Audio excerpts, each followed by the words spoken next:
आपण अगोदरच सांगितलं की हे जे भांडण आहे, हे भांडण छत्रपती शिवाजी महाराजांच्या पुतळ्याचं अजिबात नाही. हे भांडण एका राजकीय द्वेषातून आहे. राजकीय द्वेषातून म्हणजे काय, फक्त याच्या पाठीमागं राजकारण आहे. सदर जी महिला आहे, मी अगोदर सांगितलं, सदर जी महिला आहे त्या महिलेचे सगळ्या ठिकाणी सांगतायत की बाईचे कपडे फाडण्यात आले. अजिबात ही गोष्ट खरी नाही. सदर महिलेचे कोणी कपडे फाडलेले नाही. माझं आव्हान आहे, कोणीतरी तो व्हिडिओ दाखवावा की आमचा एखादा माणूस, या गावचा सरपंच त्या महिलेचे कपडे फाडताना दिसत असेल तर. कपडे फाडणं तर सोडा, त्या महिलेच्या अंगाला साधा स्पर्श जर एखाद्या आमच्या माणसांनी केला असेल तर पोलीस असेल, कोर्ट असेल, हे सजा नंतर देईल. त्या माणसाला आम्ही चौकात फाशी देऊ, हे तुम्हाला मी या ठिकाणी सांगतो. बांधवांनो, इतक्या झुंडशाहीनं या पद्धतीनं हे पसरवलं चाललंय की महाराष्ट्रभरामध्ये वंजारी समाजाला टार्गेट करून हा समाज पूर्णपणे खलनायक आहे, गुंड प्रवृत्तीचा आहे, हे पसरवण्याचं काम या ठिकाणी सोशल मीडियाच्या माध्यमातून केले जात आहे. हजारो तरुण परगावातून त्या चिखला या गावात येत आहेत, तिथे येऊन धुडगूस घालतायत. त्या गावामध्ये आता माणसं नाहीये, सगळी माणसं अटक आहे. आणि तिथल्या ज्या महिला आहेत त्या महिलांसोबत गैरवर्तन त्या ठिकाणी करतायत. पोलीस प्रशासन त्या ठिकाणी आहे, परंतु ते फक्त बघ्याची भूमिका घेत आहे, कुठली ठोस कारवाई करत नाही. आणि सगळा समाज त्या ठिकाणी दहशतीखाली आहे, संपूर्ण गाव दहशतीखाली आहे. माझी विनंती आहे, पोलीस प्रशासनाला या गोष्टी तात्काळ थांबल्या पाहिजेत. बाहेरून येणारे जे काही टोळके आहेत त्यांना त्या गावच्या शिवावर किंवा अगदी वेशीवर थांबवलं गेलं पाहिजे. त्यांना गावात प्रवेश देऊ नये, गावात शांतता राहिली पाहिजे, असा आमचा प्रामाणिक प्रयत्न आहे.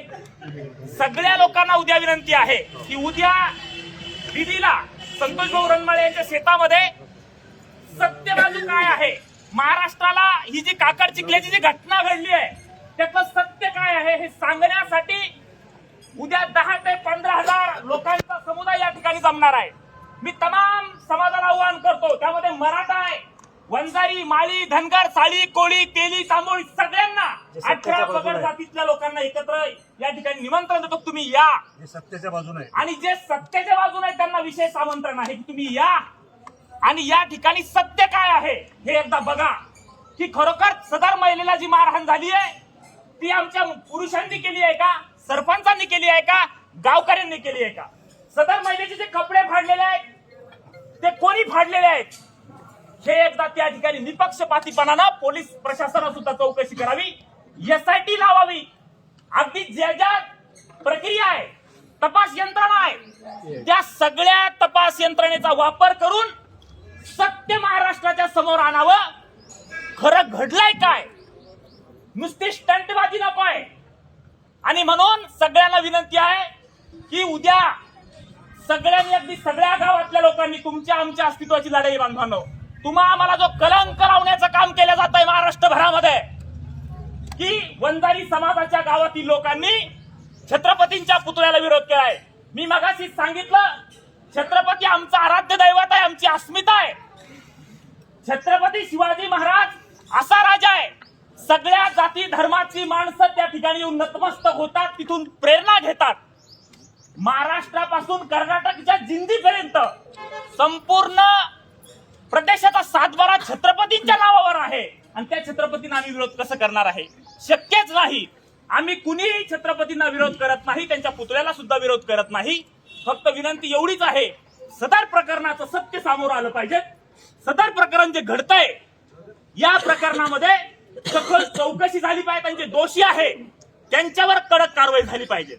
जे दोषी आहेत ते, मला अशा पद्धतीने झुंडशाहीनं जे प्रकार चाललाय, कुणी उठतं याच्यावर, कोणी ते कार आले ते जरांगे याच्यावर पोक्सो लावा, अपहरणाचा गुन्हा दाखल करा आणि 307 लावा. पोलीस सुद्धा हो म्हणतायत, कमाल आहे.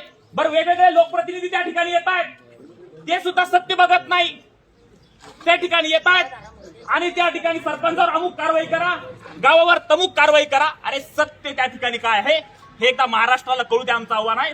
आणि उद्या सत्य आहे, जे सत्य आहे ते ऐकण्यासाठी इथले समाज बांधवातले सगळे मंडळी जे नेते आहेत ते उद्या तुम्हाला सगळं सत्य सांगणार आहे. म्हणून तमाम गावकऱ्यांना आजूबाजूच्या सगळ्या परिसरातील लोकांना माझं आव्हान आहे, उद्या बीबी या ठिकाणी ठीक 11 वाजता संतोष भाऊ रनमाळे यांच्या शेतामध्ये आपण त्या ठिकाणी जमायचं आहे. सगळ्या महिलांनी सुद्धा यायचं आहे. तुमच्या नातेवाईक, तुमच्या माहेरकडील मंडळींना सुद्धा आमंत्रण करा की उद्या तुम्हाला त्या ठिकाणी यायचं आहे. महाराष्ट्राला आपली बाजू एकदा कळू द्या. खरं म्हणजे आपण बोललोच नाही, हा सगळा एकतर्फी न्याय व्हायला लागलाय. आपण आपली बाजू लोकांना कळू द्या. लोकांना सांगा की खरी घटना काय घडलेली आहे हे सांगण्यासाठी उद्या सगळ्यांनी या ठिकाणी यावं. या ठिकाणी थांबतो. जय हिंद, जय महाराष्ट्र, जय शिवराय.